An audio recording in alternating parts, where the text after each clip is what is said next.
I was born a hereditary polar explorer, and that's binding. In third grade, I decided I'd rather be a spacecraft engineer and work on the crewed Mars mission spacecraft. Now, I did actually, that mountain is Bering. It's named after me. So I did do polar exploring. I'm not that disobedient.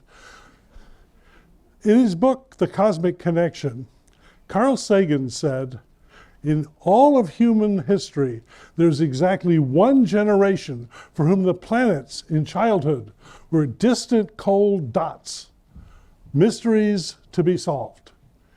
In adulthood, the planets have become worlds rich in fascination. It took 55 years, but mission accomplished, Carl, sir. The problem is the solar system is really, really, really big. For us to go to Mars is like a tiny ant crossing Texas. For us to go to Jupiter, that same ant has to cross the entire United States. And these are the riches we need to explore. So what is the problem? The problem is we use rockets to get there. And if we look at the second line from the bottom, the VF minus VI is the difference in velocity imparted by the rocket engine. And U is the exhaust velocity of the engine. And that's where the problem is. In order to really get places fast, we need to make U big. Now, the issue is that we use chemical rockets mostly. And chemical rockets are limited in performance by the fact that there's only so much energy per molecule that's released by combustion. The Space Shuttle main engines shown here are hydrogen-oxygen engines, and the exhaust velocity is 3,200 kilometers a second. And it's been that for a long time. You have to use electric power to power and speed up your propellant. Disney knew this in 1957. This is from a Mars and Beyond Disney movie, and they imagined a 6 spacecraft powered by cesium-ion engines with 120 astronauts aboard for the first expedition. The fiction is the NASA budget. The way you do this, plain ion engines have a problem. The charges repel. So there's a density that you can't go beyond. What we want to use is plasma.